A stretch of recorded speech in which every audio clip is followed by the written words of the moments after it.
నమస్కారం అండి. ఇవాళ మన టాక్ షో డయాబెటీస్ పై చర్చలో ఉన్నారు డాక్టర్ రవిశంకర్ గారు. నమస్తే అండి. రవిశంకర్ గారు, మీ దగ్గర నుంచి డయాబెటీస్ గురించి చాలా తెలుసుకోవాలి ఇవాళ.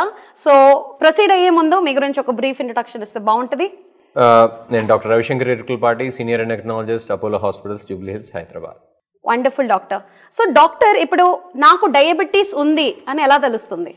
ఇప్పుడు డయాబెటీస్ ఉంది అని చెప్పి తెలుసుకోవాలి అని అంటే ముఖ్యంగా కొన్ని రకాలైనటువంటి రక్త పరీక్షలు చేయాలి అని కనుక చూసినట్లయితే మనం ఫాస్టింగ్ షుగర్, అలానే పోస్ట్ ప్రాండియల్ బ్లడ్ షుగర్, అంటే తిన్న తర్వాత చెక్ చేసేటువంటి బ్లడ్ షుగర్ చెక్ చేస్తాం అనమాట.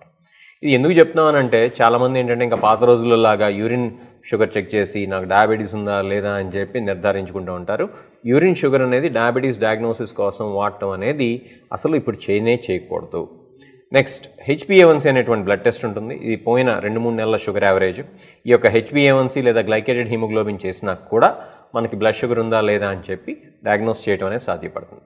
ఇక్కడ ఒక ముఖ్యమైనటువంటి గమనిక ఏంటంటే చాలామందికి అసలు షుగర్ సంబంధించినటువంటి ఎటువంటి లక్షణాలు కూడా ఉండవు. అంటే science and symptoms of diabetes అని ఏదైతే చెప్తామో చాలామందికి అసలు ఎటువంటి సైన్స్ అండ్ సిమ్టమ్స్ ఉండవు. అంటే వాళ్ళు ఏంటంటే మామూలు అందరిలానే ఉంటారు.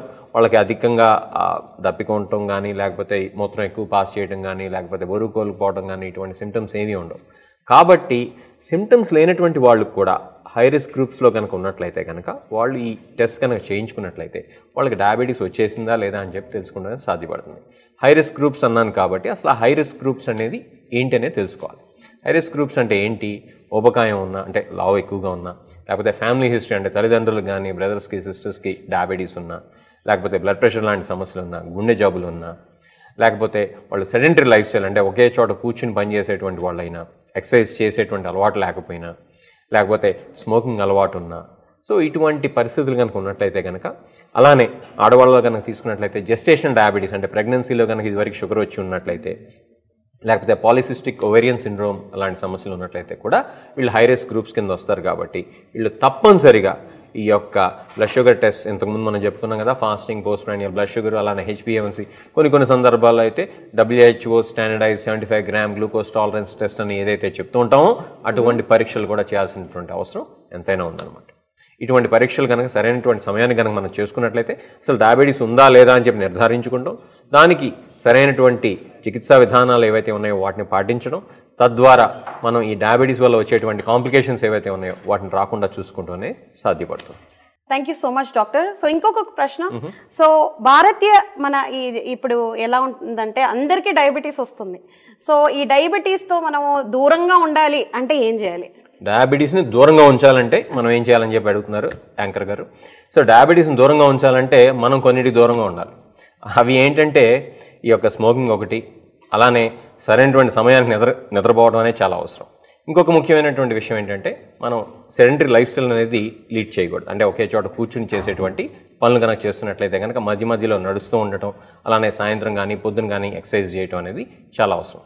అదే కాకుండా మనం ఈ యొక్క ఒబేసిటీని అవాయిడ్ చేయాలి. ఒబేసిటీని ఎలా అవాయిడ్ చేస్తామంటే ఇంతకుముందు మనం చెప్పుకున్నాం కదా, సరైనటువంటి వ్యాయామం, సరైనటువంటి ఆహారం, అలానే సరైనటువంటి నిద్ర, స్మోకింగ్ ఇట్లాంటి వాటిని కనుక దూరంగా పెడితే కనుక ఈ లైఫ్ స్టైల్ డిసీజెస్ ఏవైతే ఉన్నాయో, అంటే డయాబెటీస్ కావచ్చు, కొలెస్ట్రాల్ కావచ్చు, బ్లడ్ ప్రెషర్ కావచ్చు, గుండె జబ్బులు కావచ్చు, కిడ్నీ జబ్బులు కావచ్చు, వీటిని నాన్ కమ్యూనికబుల్ డిసీజెస్ అని చెప్పి కూడా చెప్తూ ఉంటారు. వీటన్నిటిని కూడా దూరం పెట్టచ్చు.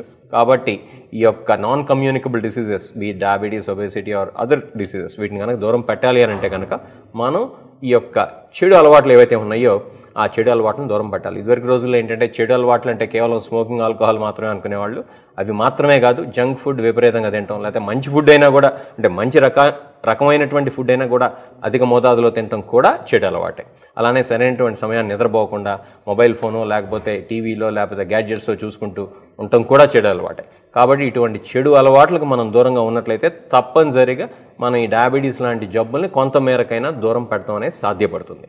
కానీ ఇక్కడ గమనించాల్సినటువంటి విషయం ఏంటంటే ఈ యొక్క లైఫ్ స్టైల్ డిసీజ్ విషయానికి వచ్చినట్లయితే లైఫ్ స్టైలే కాకుండా జెనెటిక్ ఫ్యాక్టర్స్ కూడా కొంతమేరకి కాంట్రిబ్యూట్ చేస్తూ ఉంటాయి. కాబట్టి జెనెటిక్ ఫ్యాక్టర్స్ మనం మారలేం. కాబట్టి ఈ యొక్క లైఫ్ స్టైల్లో ఉండేటువంటి మార్పులు ఏవైతే ఉన్నాయో, జీవన శైలిలో ఉండేటువంటి మార్పులు ఏవైతే ఉన్నాయో వాటిని కనుక మనం కనుక మార్చుకున్నట్లయితే కనుక మన ఈ యొక్క జీవన శైలికి సంబంధించినటువంటి జబ్బుని కొంతమేరకైనా దూరం పెడతాం అనేది సాధ్యపడుతుంది. Take care.